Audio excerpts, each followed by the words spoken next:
ലാ ഇലാഹ ഇല്ലല്ലയുടെ അർത്ഥം എന്താ? നമ്മൾ ചോദിച്ചു നോക്കി നമ്മുടെ മുസ്ലിം സഹോദരങ്ങളോട്.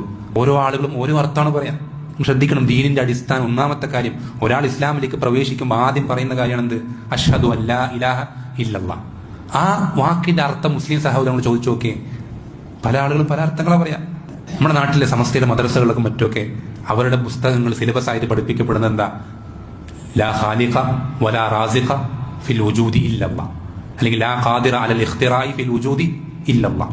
സ്രഷ്ടാവും അതുപോലെ തന്നെ റിസ്ക് ഉപജീവനം നൽകുന്നവനുമായി ഈ പ്രപഞ്ചത്തിൽ അള്ളാഹു അല്ലാതെ മറ്റാരുമില്ല. ഇത് ലാ ഇലാഹ ഇല്ലല്ലയുടെ അർത്ഥമാണോ? അള്ളാഹു അല്ലാതെ സൃഷ്ടിക്കുന്നവന് വേറെ ആരുമില്ല, ശരി തന്നെയാണ്. അള്ളാഹു അല്ലാതെ റിസ്ക് നൽകുന്നവനായി വേറെ ആരുമില്ല, ശരി തന്നെയാണ്. പക്ഷെ ലാ ഇലാഹ ഇല്ലല്ലയുടെ അർത്ഥം അതാണോ? ലാ ഇലാഹ ഇല്ലല്ലയുടെ അർത്ഥം ഇതായിരുന്നെങ്കിൽ എന്തിനാണ് പിന്നെ മക്കക്കാർക്ക് ലാ ഇലാഹ ഇല്ലല്ലാഹ് കേട്ടപ്പോൾ ഹാലിളകിയത്? മക്കക്കാർ അംഗീകരിച്ചിരുന്നു അള്ളാഹു അവന്റെ ഖാലിഖായിട്ട്. ഖുൽ മൻ യർസുഖുകും മിനസ് സമാഇ വൽ അർദ് അമ്മൻ യംലികു സമഅ വൽ അബ്സാർ വമൻ യുഖ്രിജുൽ ഹയ്യ മിനൽ മയ്യിത് വയുഖ്രിജുൽ മയ്യിത മിനൽ ഹയ്യ് വമൻ യുദബ്ബിറുൽ അംറ ഫസയഖൂലൂന അല്ലാഹ്.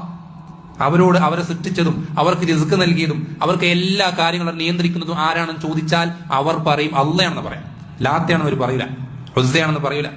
അള്ളാഹുവിനെ ഖാലിഖായിട്ട് അംഗീകരിച്ചിട്ടും ലാ ഇലാഹ ഇല്ലല്ലാഹ് അവർക്ക് തൃപ്തികരമാകാതിരുന്ന എന്തുകൊണ്ടാ? ലാ ഇലാഹ ഇല്ലല്ലയുടെ അർത്ഥം അതല്ലാത്തതുകൊണ്ട് തന്നെ. മക്കക്കാർ ലാ ഇലാഹ ഇല്ലല്ലാഹ് കേട്ടപ്പോൾ പ്രതികരിച്ചത് എങ്ങനെയാ?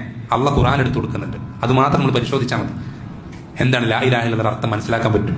എങ്ങനെ പ്രതികരിച്ചത്? മക്കക്കാർ ചോദിക്കുന്ന ചോദ്യം അവർ അത്ഭുതത്തോടെ ചോദിക്കുകയാണ്. അജഅലൽ ആലിഹത ഇലാഹൻ വാഹിദ, ഇവൻ എല്ലാ ഇലാഹകളെയും ഒറ്റ ഇലാഹാക്കുകയാണോ?